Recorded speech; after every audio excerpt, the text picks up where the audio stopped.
Catch it early. Help us teach kids about cancer symptoms through Ultimate Frisbee clinics. Join us and speak up.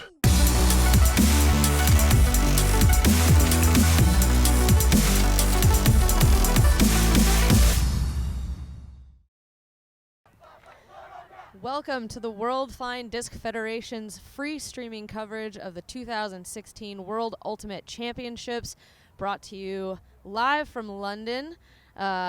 This event is brought to you by WUGC Ultimate, proud to be the official merchandise partner of the World Flying Disc Federation, and by Eric, teaching you about cancer symptoms through Ultimate Frisbee clinics, and by the members of USA Ultimate and the World Flying Disc Federation. I'm Megan Multeney. I'm here with David Price.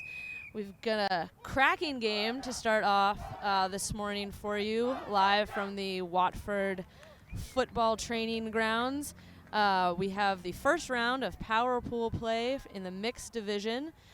We've got in blue jerseys, Team Colombia taking on the Australians in yellow. The Australians have elected to start on defense, and they will be pulling to start us off this morning. We've got a beautiful day. The pitches have dried out from the wet weather we had yesterday. The sun is shining, slight little bit of breeze. David, what are you excited to see from this Australian team this morning? Good morning, Megan. And yes, with a lovely sun here, I really expect the Barramundis to come out hard and fast. We're going to see two teams here of contrasting styles. The Colombians are very quick and like to take on late hucking options to make sure they get the disc quick and fast, whereas the Barramundis are, a very tall team with some very skilled players. We've seen them before in the likes of Ellipsis, the US Open last year, and so we're expecting big plays, both under with defensive shots and deep with the long shots. All right, so we've got the whistle from the game advisors. Play is about to begin. Kind of take a second to talk about kind of how these two teams got to this stage in power pools. Maybe we'll wait until the first point commences to finish that. So Colombia now moving the disc up this open sideline, and an overthrow is going to give Australia the disc back, looking for a really early opportunity to come out and break. Inside shot. Oh, and a little lefty inside out backhand is too far for the receiver. So just like that, Colombia back on offense.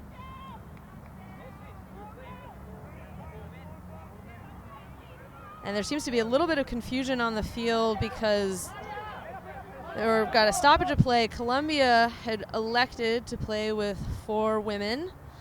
The offense allowed to choose there, and Australia had come out with 4 men. I think we saw on that defensive play from Australia, it was a man making a defensive bid marked up on a woman, so they're sorting that out right now. Yeah, I was about to say that the Australians were confirming what I was talking about with a bid straight away on the under and then taking a deep shot almost immediately. However, it appears that they had a bit of a mismatch. They've now replaced the male player with the female, and we'll start again, just as we were with Colombia on offense.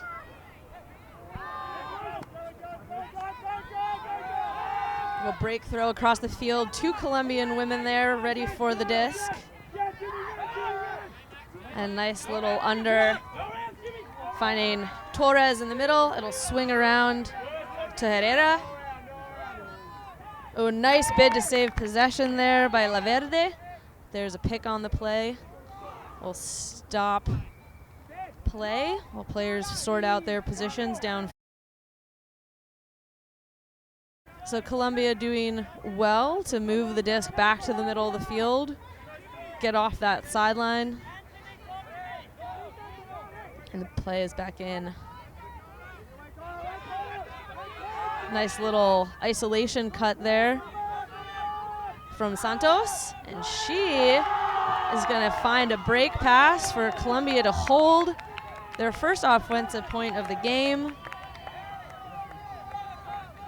That's going to be number 18, Gonzalez, with the score. And it's 1-0 Colombia. Yeah, after that, Colombia did very well to hold on to the disc. Obviously, there's a bit of confusion with the mismatch. What they did very well was they took on that break very early on. Admittedly, had to bid to save the play, but very well isolated and took exactly what the Australians were giving them. A lovely, easy, isolated player, both in the middle of the field and in the end zone.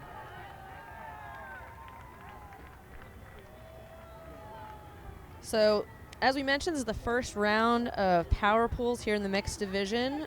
In addition to Colombia and Australia, we've also got France and Spain. Kind of the road that these teams have taken to get here. Yesterday we had Colombia taking down Israel in the last game of the day for them. They lost their first game to the Philippines, but combined with their defeat 15-6 over India, they finished second in their pool, and that was Pool G, and they have moved on to power pools, now taking on Australia, as we get to see their first O-line. Little scoober over to Regaki, and a crossfield hammer is going to find Dowell on the far side. Moving now to the middle to Freund, back to Regaki, and again, there's a pick called downfield. Seems to be a little bit of a mismatch here as Colombia has Camila Camacho on Regaki. Not the matchup I would have laid out for Colombia. What do you think? Yeah, that's both a height mismatch and probably a bit of an experience mismatch. Many folks at home will recognize the tall, lanky figure of Tom Regaki from the World Games team and many previous Australian Open teams. But I think what the Australians are doing, the Colombians are doing, is they're poaching off at the back. You can see a man player right at the back of the end zone, taking out any deep threat. I think they're worried about the Australians taking on that deep space, which they're doing immediately. And bringing it down with two defenders right on his shoulder. Can't quite see the number, but a great read there by number 4, Anthony Dowell. And what a great goal there. The deep poach really not come into effect. He's on the other side of the field. So Australia getting one on the board, 1-1 here. So let's talk a little bit about that tactical choice that Colombia is making. I think not a lot of people are happy to let Tom Regaki have the disc, not unmarked, but with that huge height mismatch.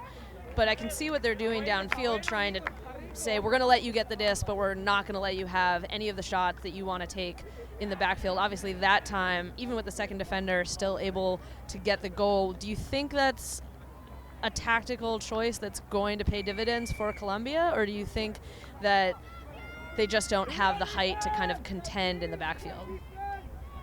I'm sad to say I think it's probably the second option. They are considerably smaller and inexperienced, and I think Australia have already highlighted that they will still try and take those shots because they can overload one way and take the other shot the other way. So I don't think in the long run it will work out, but we'll see. Maybe they'll get a few Ds from it and maybe get a break or two, and they're now taking the deep shot themselves. Torres taking the shot, but just too far out of the back of the end zone. To Diana Maria Alvarez, just couldn't keep her feet in and get the disc. So now Australia with a chance to break. They'll take their time walking the disc up, and this time we're actually going to see Tom Regaki moving into the cutter space. Be curious to see if they're looking for him rather than being the distributor behind the disc is actually a deep target for them. You see his defender already stepping off 2 yards behind, saying, I'm not going to give you that space. That being said, Regaki underneath with the disc is just as dangerous as going deep.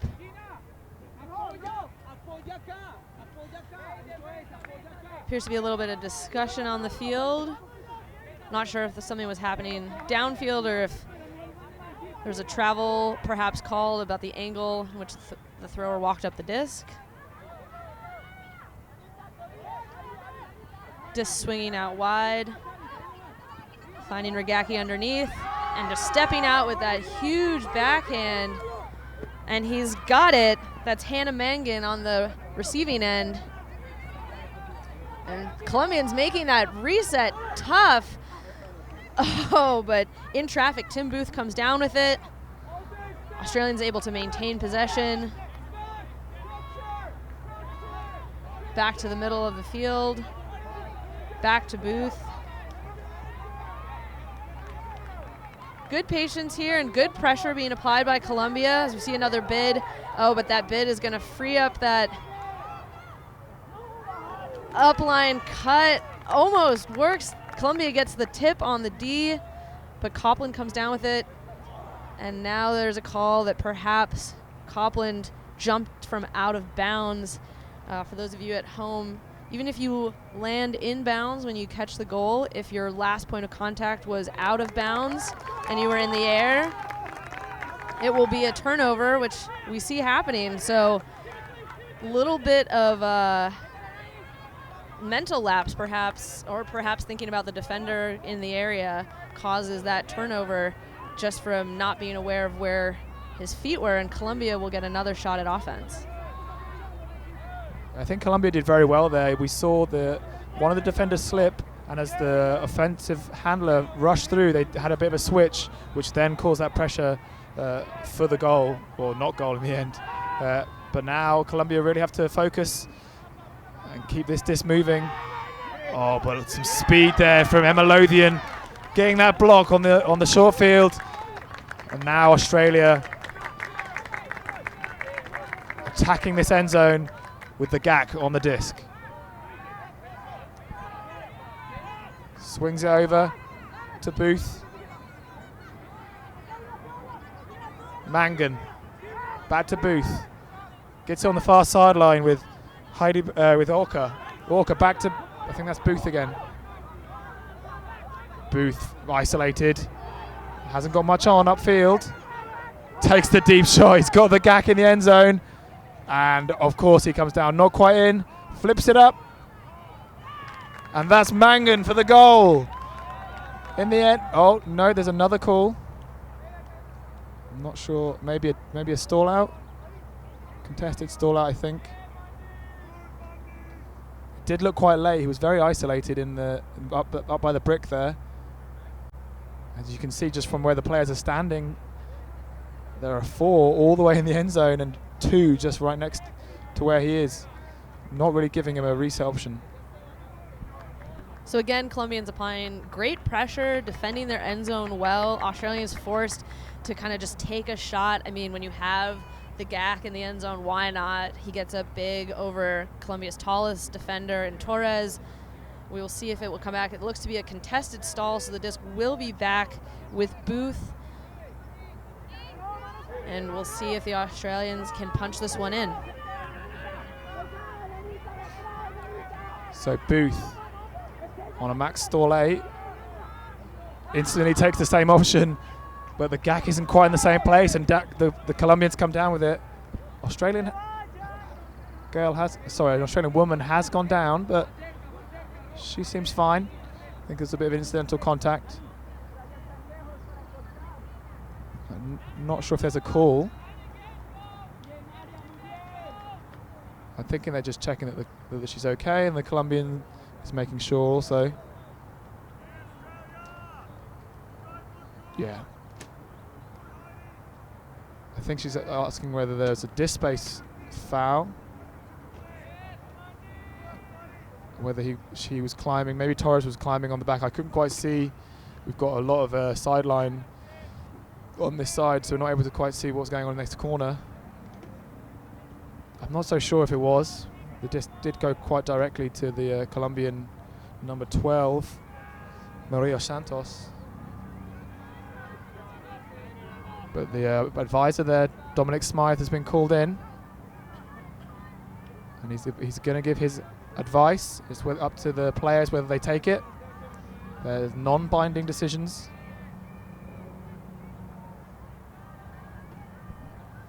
So we'll just take a second for those of you who are joining us on the live stream. We do have a comment section. Feel free to shout out any players you want to see mentioned or questions you have for David and I. We've also got our Twitters going. I'm at Megan Multeney, and he's at David_Price. That's Price with a Y. We're back in play. Colombia with the disc on their own end zone. It's Torres. A lot of pressure. Big bid. Maintain possession, though. Looking for that crossfield. Again, we have two Colombian players colliding for that break look. That's now the second time we've seen that in just 3 points. Swinging around to Santos. And a timeout is called.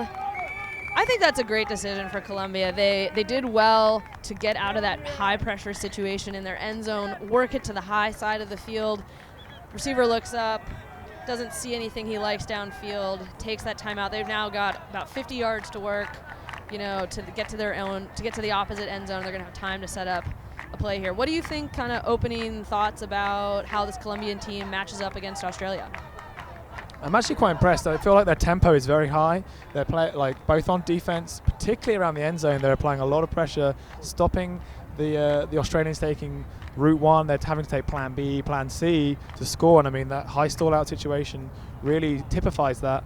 And then taking on the few passes and getting it to the high side, like you say, shows some nice temperament that they're able to focus and say, okay, we've got out of that situation. Let's take a timeout and get back on the same page. I think that's very, very nice play by the Colombians. For those of you who want to know how the Australians have done coming into this tournament, the last 3 games, they've scored 15-7 against Portugal, 15-5 against Finland, and yesterday, bit of a home derby against New Zealand, it was 15-7. So they've had a pretty smooth ride so far. And in the beginning of this game, it's not been quite as smooth. Currently still only 1-1, and the Colombians really giving it to them.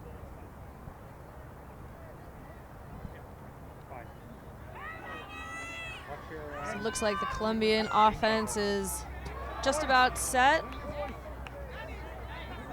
Got a split stack going on with their women on one side, a little bit of an isolation play perhaps in the middle.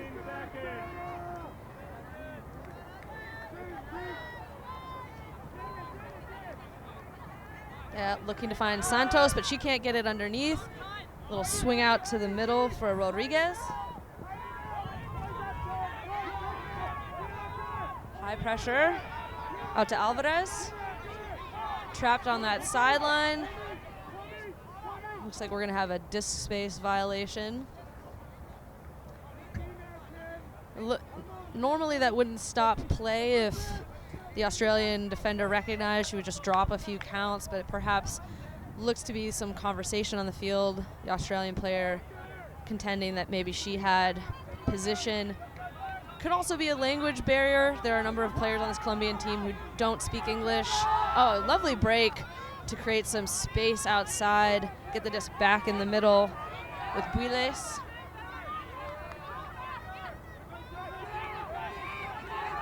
Oh, but a miscommunication.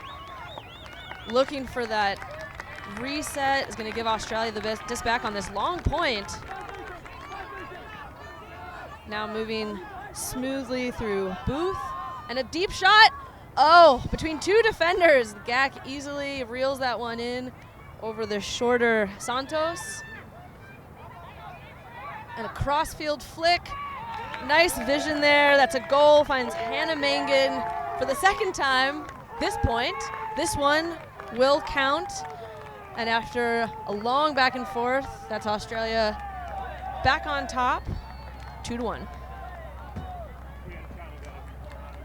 I was really enjoying the Colombians breaking the mark there, but I think the Australians just in that last half of that previous D point just stepped up a little and got quite tight, and you could see Emma Lothian was very close to her reset and allowed for that miscommunication to occur. A little fact on Emma Lothian, she's in fact not from Australia. She's from New Zealand but lives in Australia, and her brother lives in London, plays for Fire of London. I've played it alongside him, Adam the Beard Lothian, whose then girlfriend, who's also from New Zealand, plays for GB Women. So there's a very strange multicultural exchange going on, but very welcome to do so, and very much enjoying watching her play here against Colombia.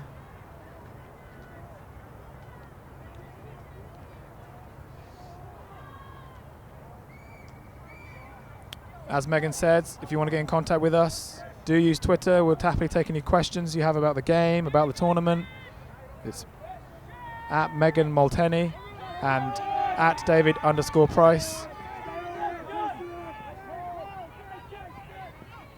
And now we're back with Colombia on offense. Currently score here 2-1. Santos on her own sideline, on her own end zone line, keeping it, and a lovely break there to number 12. That's Maria Santos, apologies. Still stuck on this one sideline. They're taking a lot of open side options. Crowding the disc a little. Again, open side to Torres. Torres takes the deep shot. Oh, and a late bid. Doesn't quite get onto it. But lovely form, like a fish out of water. Now Australia with another chance to break. And you hear, I don't know if you can hear this at home, but as soon as that turnover happens, Colombia's sideline are erupting in cheers. They have, like you said, very different styles. And one thing that, really separates out the Colombian teams when you're at these World Games is they have this incredible energy and the ability to say,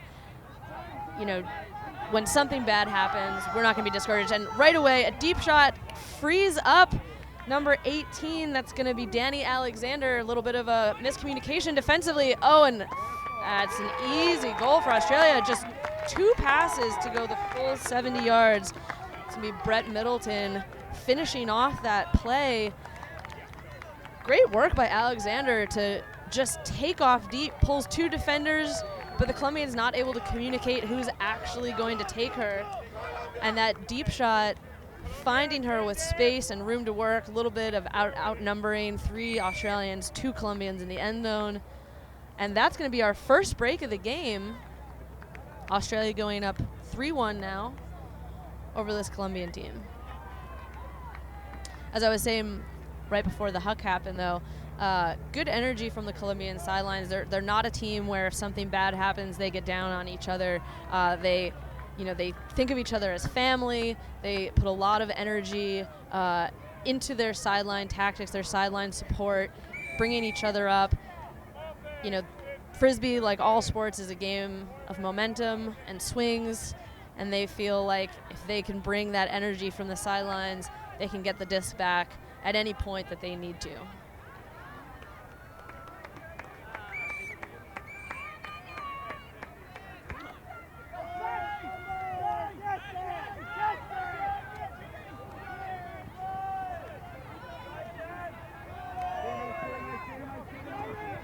Colombia with the disc in the middle of the field, swinging out wide to Andrade. A little pick called will keep the disc with Andrade on the sideline. It's Ocker on the mark. And there's a violation called. Appears that Romero started making his cut before the disc had been tapped in. Australian defenders calling for that violation. And again, we see the same thing happen. Australians watching the Colombians' feet so that when they hear that disc being called in, he can make the violation call. And here we go, 3rd time's a charm. The huck going up in double coverage, and he gets his hand on it. That's Herrera, able to get up above the Australian defenders, but just right off his hand. Yeah, that's a really nice option. I thought it bounced straight in and straight back out, but now giving Australia a chance to break yet again. Here we see them moving that disc to the other side, and they're coming back now with 44. Matthews Hunter isolated. It's got an open 22. Todd Hill wants Matthews Hunter back again. Matthews Hunter looks for the deep shot, doesn't like what he sees, wants to get it to the middle. Violation call. I'm not sure which violation, potentially wrapping. Some very aggressive marks coming from the Colombians. The advisor steps in, gives his perspective. And we can see there's the player with the face mask. I wonder if he's hurt his nose, but we're back in anyway. Matthew Smith on the disc. Oh, and he tries to thread that needle. Doesn't quite hit it. A lovely bid there from Rodrigo Leverde. And now we're back with Colombia. And again, they're taking on that deep shot. 1-on-2, and he comes down with it. Over 2 Australian defenders. Number 4, Pablo Herrera, with a lovely bid for the goal at 3-2. What do you think about these deep shots that the Colombians have started taking? I think they're risky. I think when you look at them, they don't seem like they're going to work. Both times there's been double coverage. First time in and out of the hands, second time able to make it work. I think perhaps that's going to work 3 times out of 10, but I don't think it's going to be the high percentage shots that are going to get Colombia their breaks back. I like that their women are hucking these. Both of those shots coming from women in the backfield, sending Herrera downfield. Kind of fun fact, so Pablo Herrera, who caught that goal, he is actually playing on this team with his brother, number 19, Daniel Ivan Herrera. And this is the first time that they are representing their country together on the same team. So a little bit of brotherly love. And Colombia are looking to get that break back. Pull to the middle of the field, being brought down out wide to Thomas. Far side with Gacki, swings it over, forehand to Dowell, back to the middle, moving quickly now.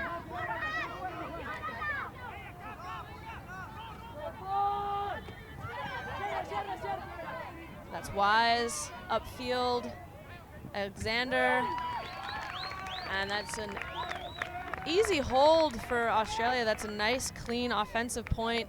Anthony Dowell beats his defender to that front cone. There's an initial kind of break to set that up, and then it's just open side, open side, open side, open side. Well done by Australia to hold cleanly. And that's probably the cleanest offense we've seen this point so far. I think both teams really applying pressure to the other and not allowing, as we've mentioned earlier, like plan A, we're probably looking more at plan B, plan C and other points, but here the Australians able to do exactly what they wanted.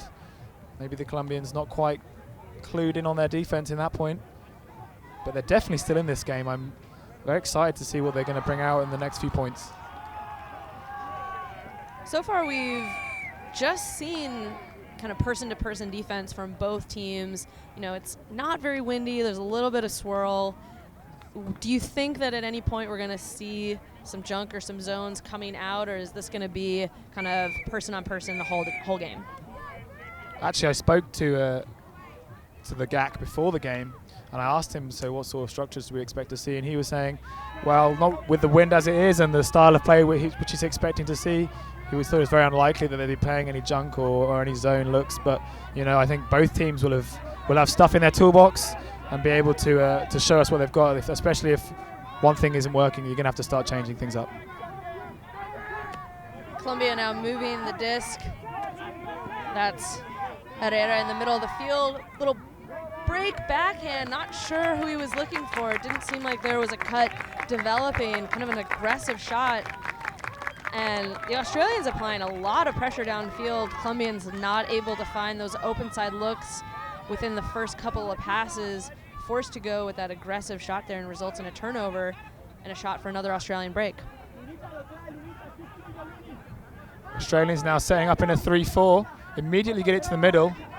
And all the way across now to Timocles Copland. Ooh, and goes around. Just about picked up there by number 7, Brett Middleton. Brett now on this near sideline, holds it in his lefty and gets into the middle, but we've got a pick upfield. We've got 2 Colombians down. I think there was a collision. And a pick called. I think the player down was actually marking the Australian with the disc. I don't know whether she was within 3 meters when the pick was called. However, they're discussing on the field now. It's number 23 on the Colombian team, Monica Meza Castellanos. I think she's just going to catch up.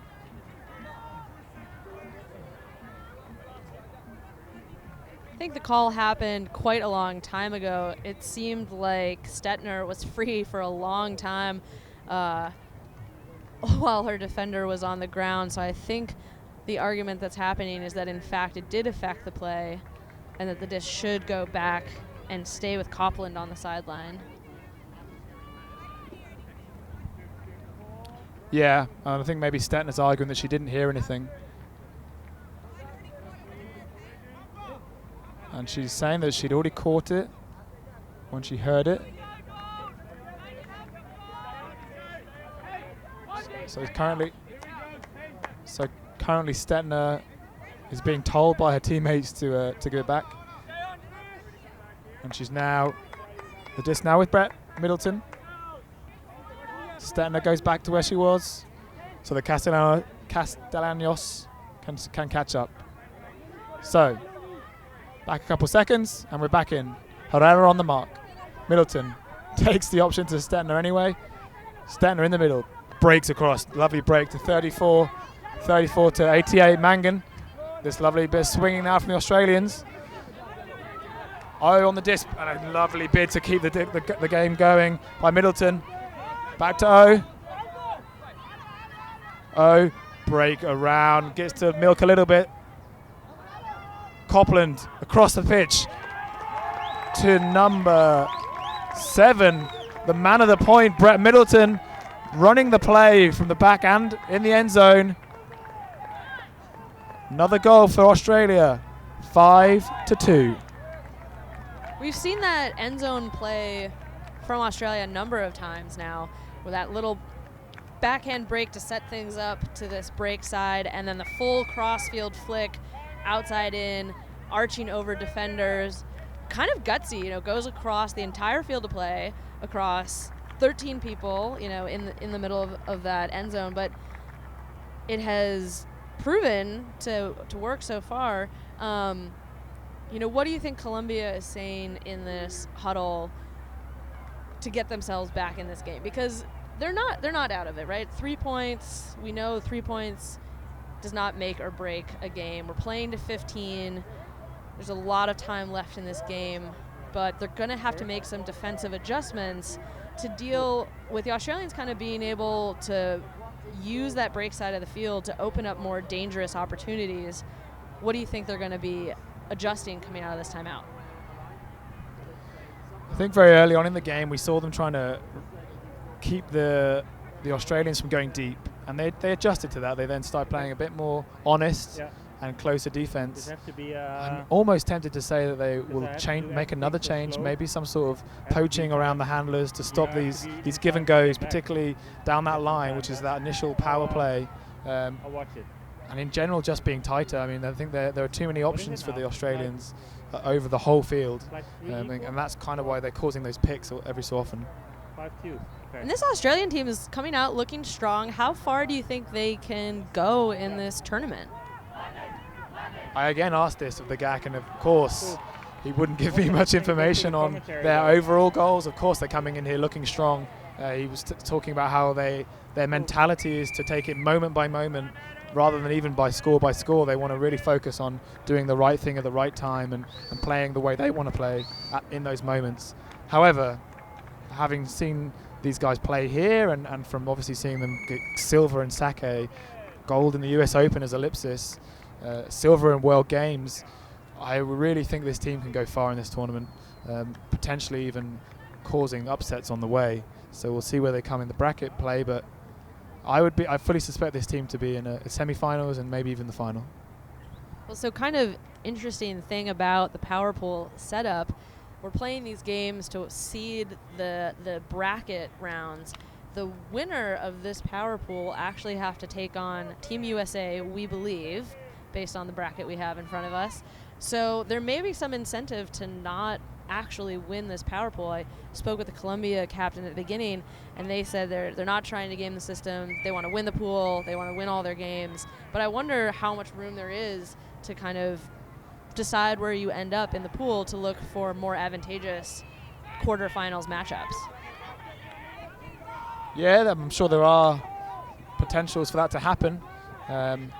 But as you say, I hope both teams just want to win all the games they come across. But yeah, there are also incentives to avoiding the likes of USA and Canada and Japan. So we'll have to wait and see. But here in this game, Australia up 5-2.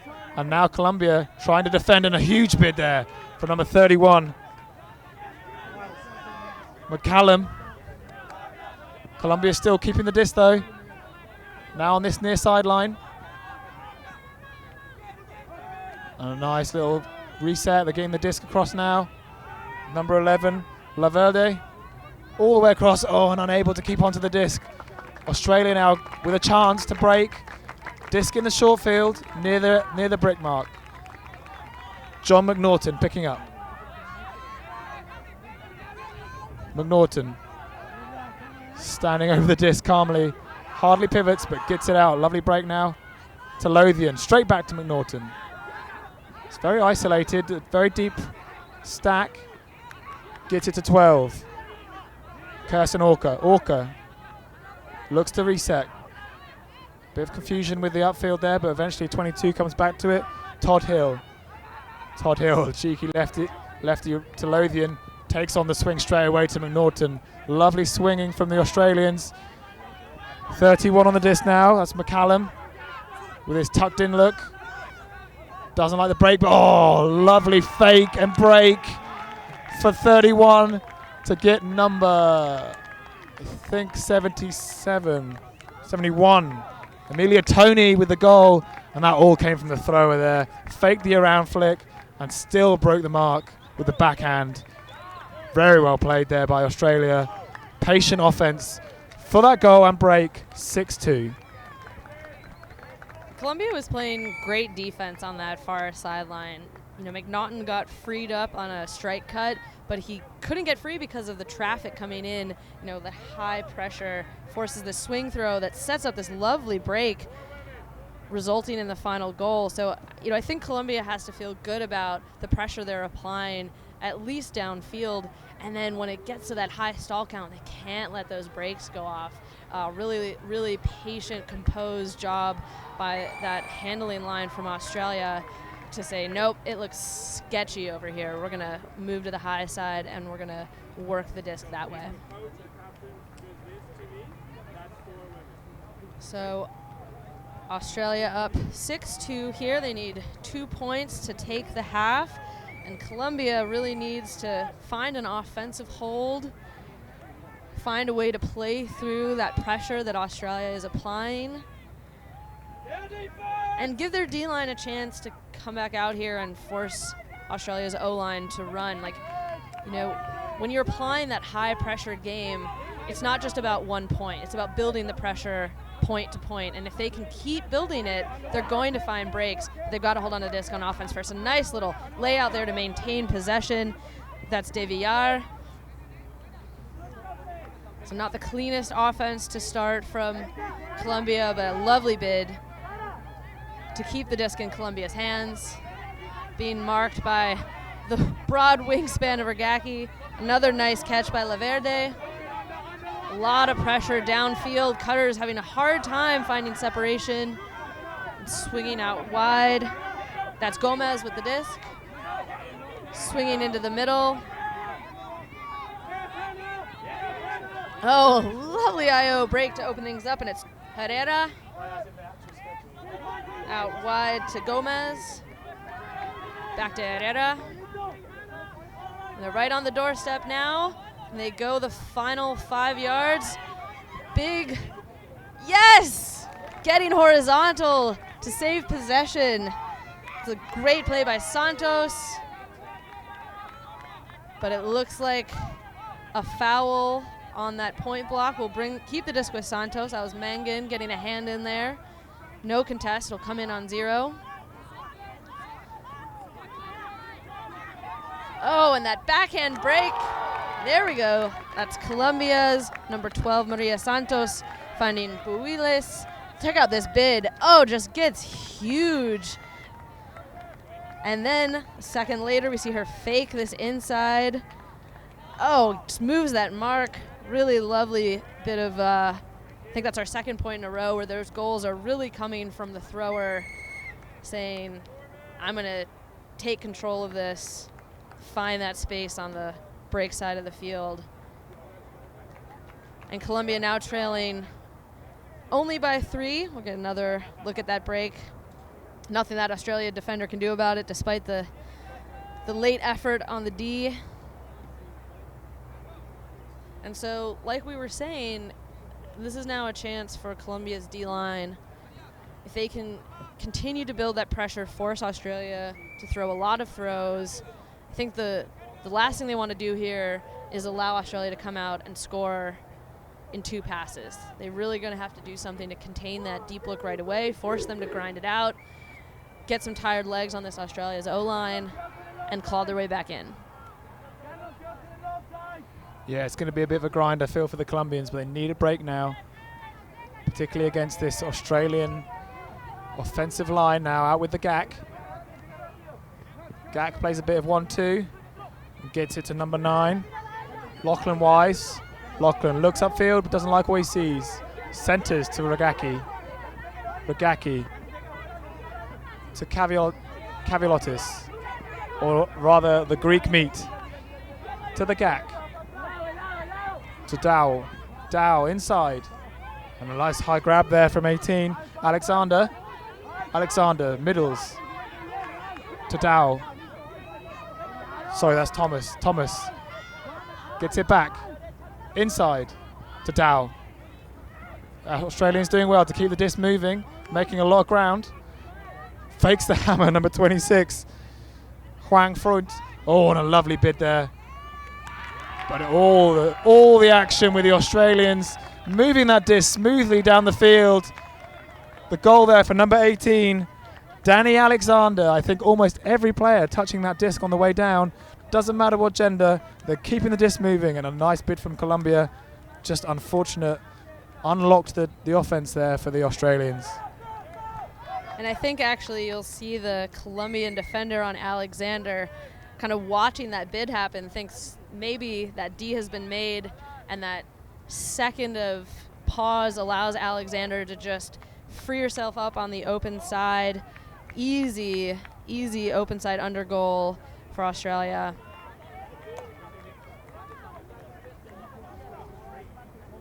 And that brings them within 1 point of taking this half. Despite some nice pressure by the Colombian defense, they play a clean 1-possession O. And now they're looking to go into the half with their D-line, doing it with a break.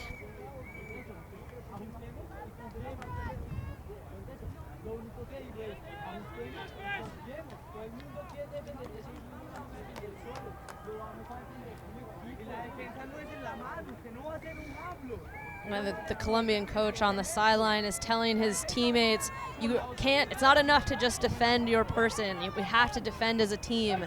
So both, in addition to taking on your matchups personally, need to be on the lookout to help your teammates at any moment. And just as I say that, an overthrow to Torres is going to give Australians the chance at about midfield, with O picking up the disc for Australia. Nice backhand break, moving the disc quickly out to Lothian now. Looks like perhaps a travel call is going to bring the disc back to McNaughton in the middle.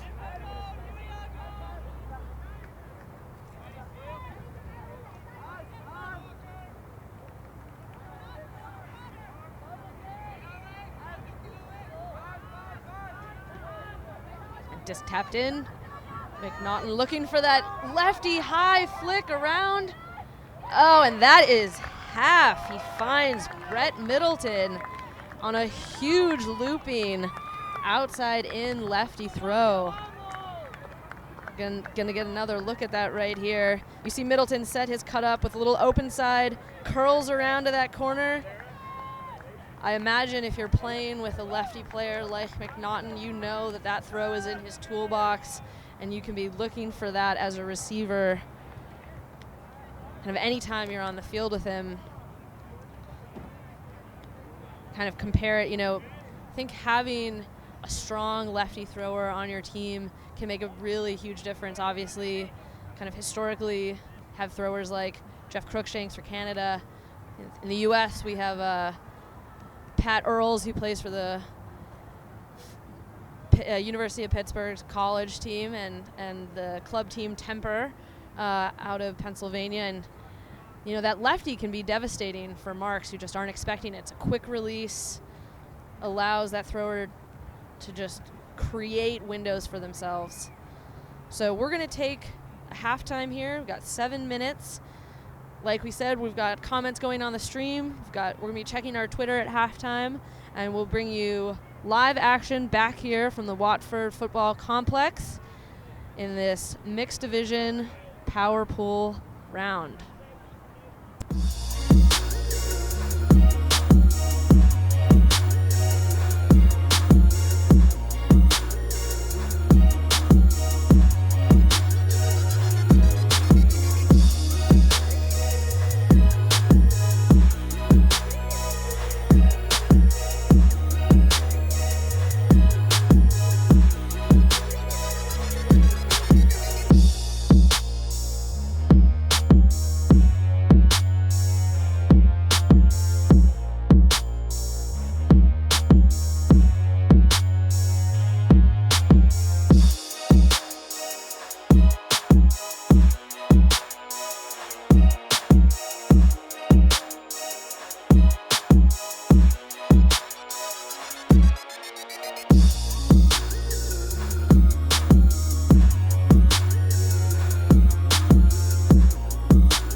Is up, and we are back here in London with coverage from the mixed division at this 2016 World Ultimate Guts Championship.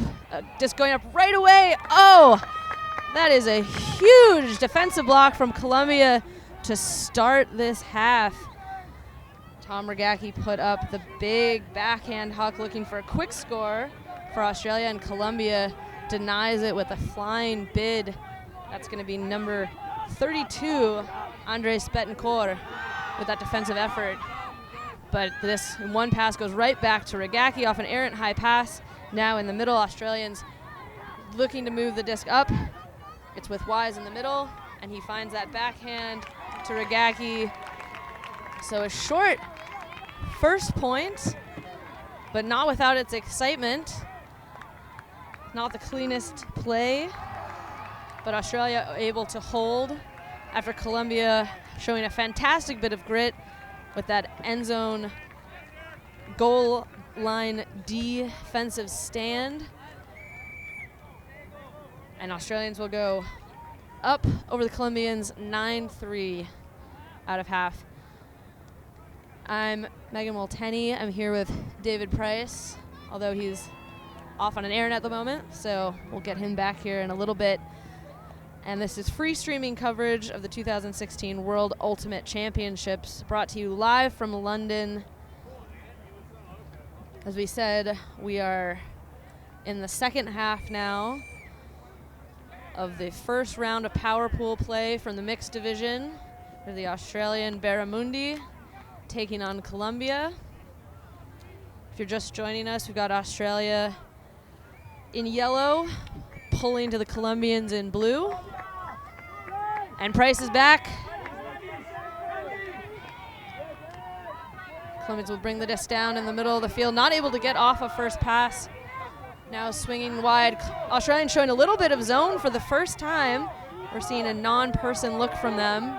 The Colombians moving the disc patiently back and forth. Nice quick disc movement now to get out of that. That's Jaramillo with the disc.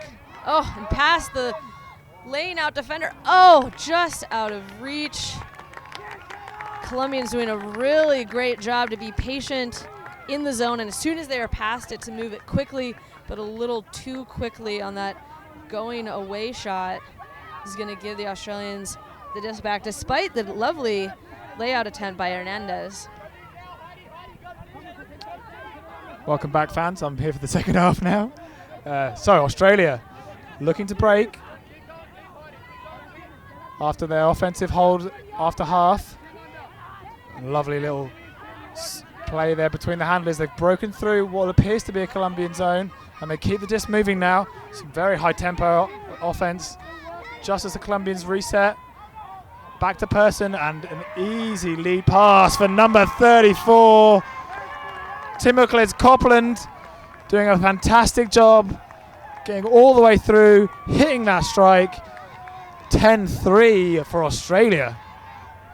And Vivian Stettner, number 5, who threw that, is excited. She comes off the field, fist pumping, yelling to her teammates.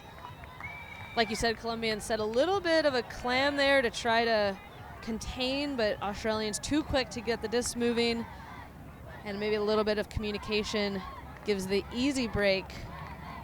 2 quick points for Australia out of half, takes them up 10-3 in the second half.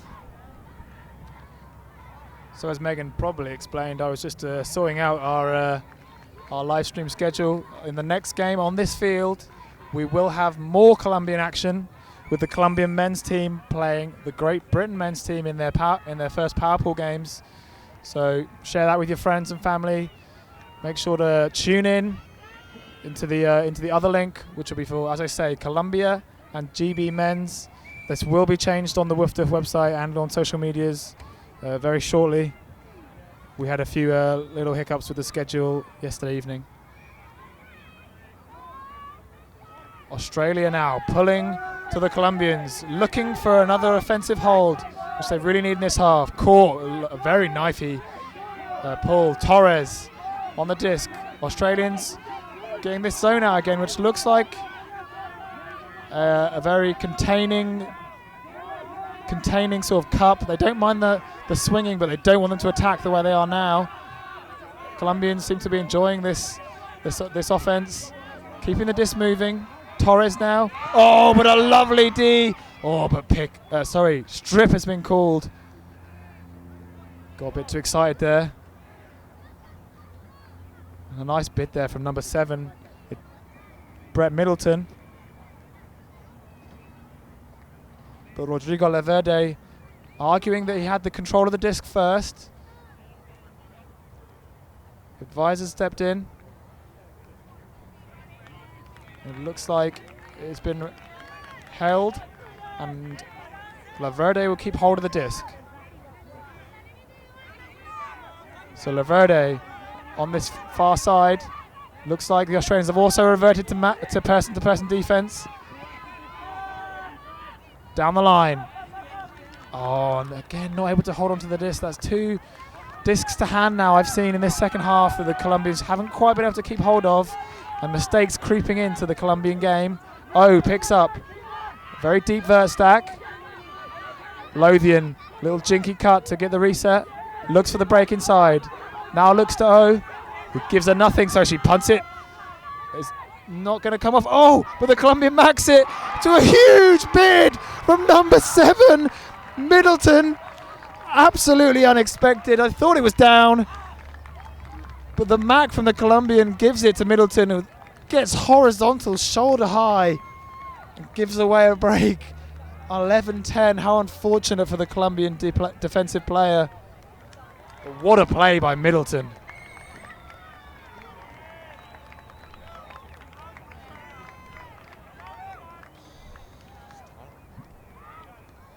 Yeah, Colombia's got to be disappointed after that. They played great reset defense. They force the punt. They get the block, and just that little bit of a mac allows Australia's Brett Middleton to finish off the play in fantastic style. That's 3 breaks in a row out of this half. Australia really starting to run away with this game.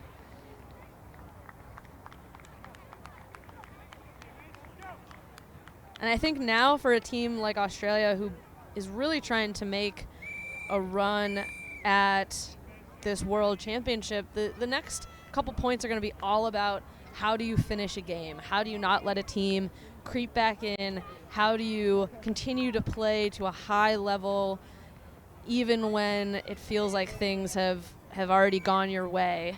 And that spectacular play by Middleton is certainly a great first step towards that kind of an outcome for them.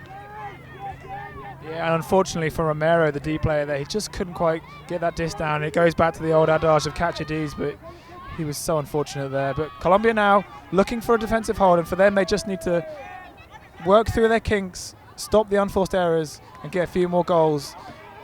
And there they go, going for the deep shot once more, but just not executed very well. The play was definitely free. If the throw had been better, I think she would have made that. And now Australia looking for a 4th break. Let's see what they can do. Tim Booth stepping up to the play.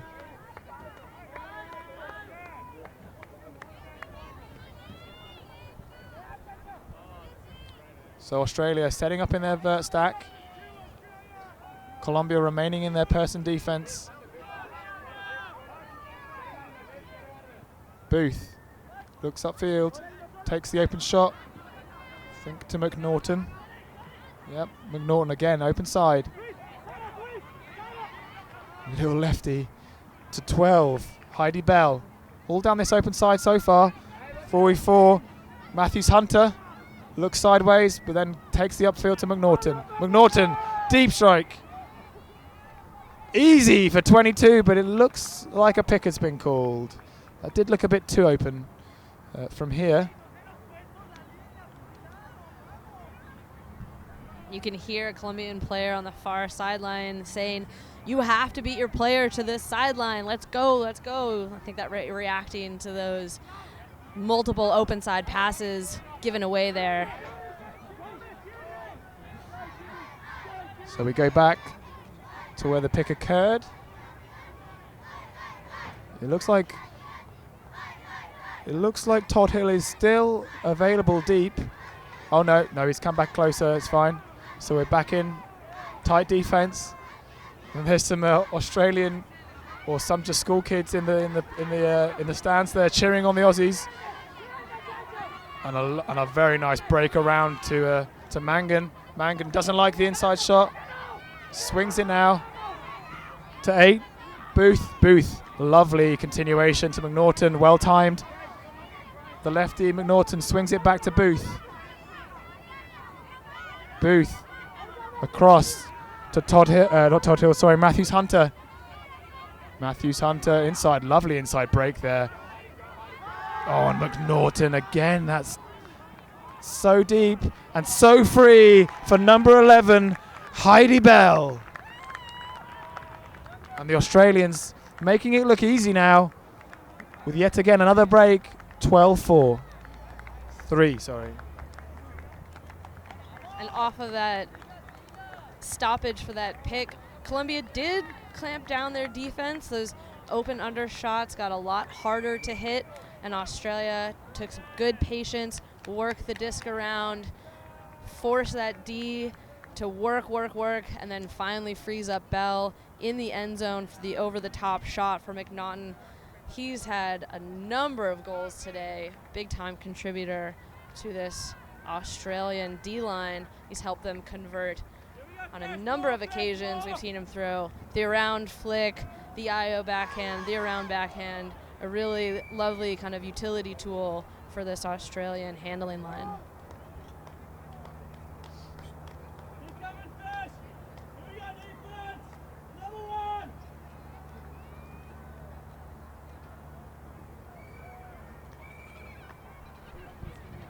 I'm just noticing here on the sideline, a lot of the Colombians trying to find shade. They're probably feeling a bit under pressure here and a bit lackluster, but let's hope they can find some fire in the end of this second half. And here we go, here's some of that fire now. And yet again, another deep shot that doesn't quite connect the way that they did earlier in the game. So Colombia pick it up and go with 53, Thomas Vaux, far sideline. Looks at his dump. And a nice little jink to 34, who gets a double mac and keeps hold of the disc for Copland. Copland back to Emma Lothian. Vaux. A huge fake for the deep shot. Doesn't like what he sees. Gives it to O. Resets to Lothian. Gives it straight back. Not much cutting in some of the outfield positions, but a lovely break to a very field through Vaux, and straight away hits that inside break to 33, Michael Thomas. Sorry, that's not Michael Thomas. It's 53, Thomas Vaux. And Australia still making it look very easy. They got that break, maybe a bit lucky in the middle with that double mac, but all the luck falling for the Aussies. Yeah, big time point for Copland there. He stays with the disc despite the D on the far side. And then we see that same little shoulder shimmy move we saw from him in the first half. Hits that pretty aggressive backhand IO shot to this corner of the end zone. And that is going to bring Australia within 2 points of really running all over this Colombian team. Like we said, the question was, could they finish out this half? And so far the answer has been yes. Got a few more points to go. And for the Colombians now, it's all about how do you move into your next game in power pools, feeling some confidence, feeling like your offense can connect. They've got to string together some offensive movement so that they don't go into that next round really flat, kind of down on themselves and not trusting the system. We're going to timeout happening here. Oh, there we go. Dave, I'm going to turn it over to you to talk about these British school children who seem to have appeared in our stands. Yeah, it looks like we've found a primary school visiting, and they're now having a little chat with the Aussies. I don't know where they're from, if I'm honest, but we could hear them cheering along for the Australians in that last point, and they're probably learning about ultimate and the finer points of spirit of the game. What is the youth scene like here in the UK? So it's actually one of our big development points at the moment. The UKU, who are the federation here in the United Kingdom, are focusing on building a schools championship, which has been going on for a few years. But our GB Juniors program has been building and building year on year, and you'll see that coming out in our U23s and now in our seniors. And there are many players in this, both the men's and the women's, and some in the mix as well, who have come from the under-20s, from the under-17s, etc., even through to the U23s, and now are playing, the highest level possible. We see them domestically as well. Often we have the U20s playing in tour, even if they're just in the B tour, they're gaining this experience against high-level players. So it's getting there. I think we're kind of chasing the Americans and the Germans in the way that the junior programs work. But yeah, the things like this, bringing school kids down to big championships that we've had here in the last few years, it's just a small part of what the UKU does to promote youth ultimate and sport for youth in general.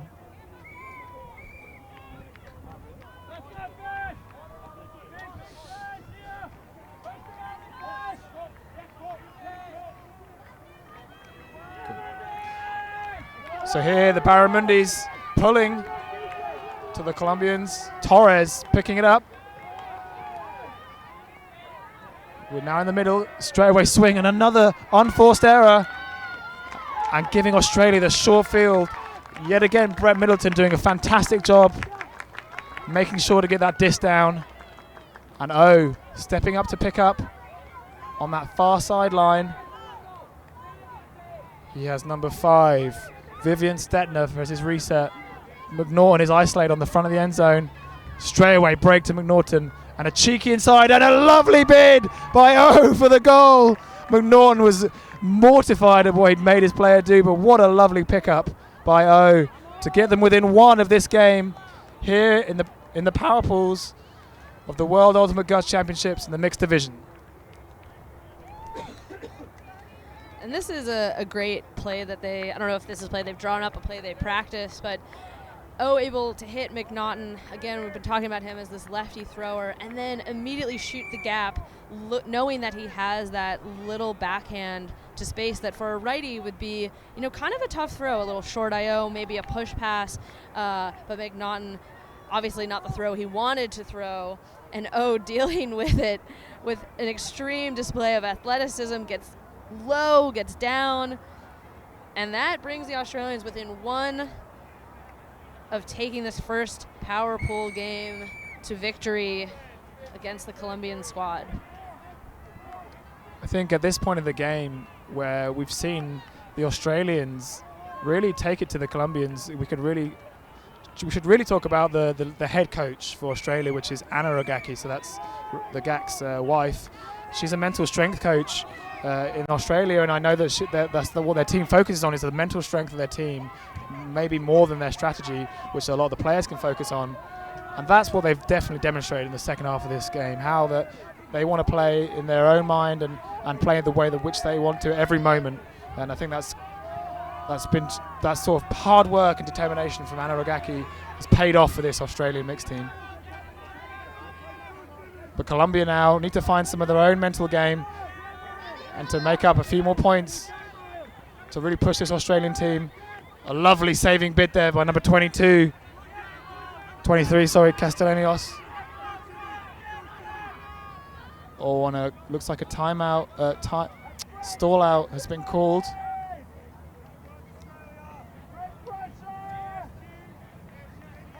Both players talking about it. Advisor is there if needed. Todd Hill thinks he's got a stall out.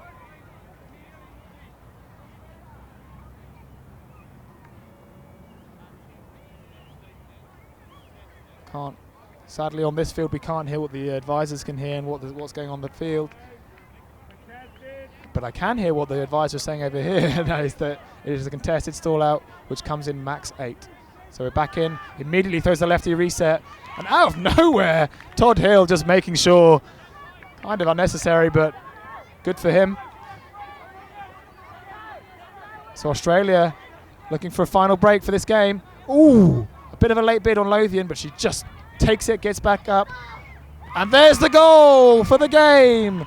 Todd Hill, you could argue with the bookends to the D and the goal. And Australia finished this game out 15-3. Colombia, I don't think scoring in this second half. It's just surprising considering we're in power pools.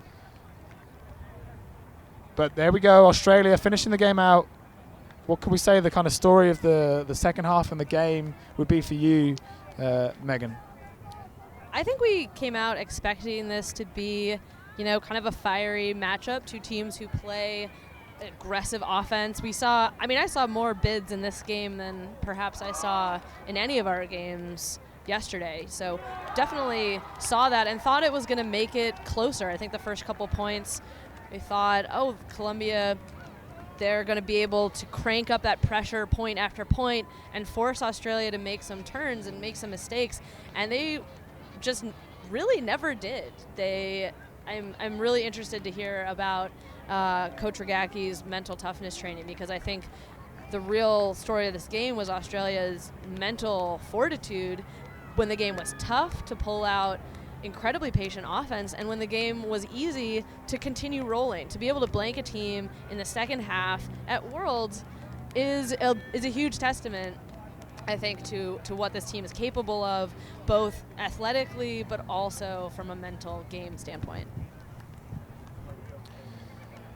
So, Australia have beaten Colombia in the mixed division. They'll put them in good stead to win the power pool.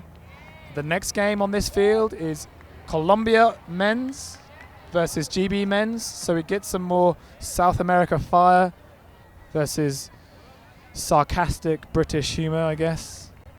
Thanks for watching.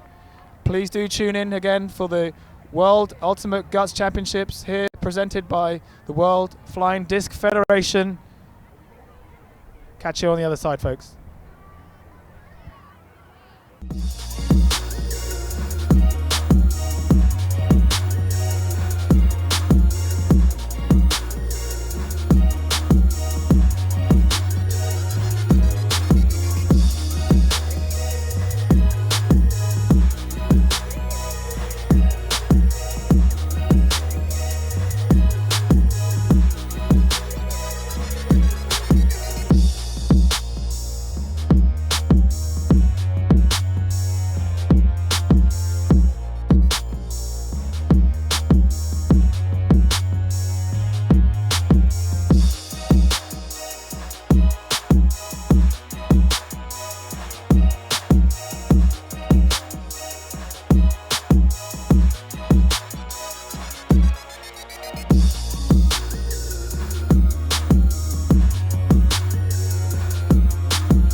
early. Help us teach kids about cancer symptoms through Ultimate Frisbee clinics. Join us and speak up.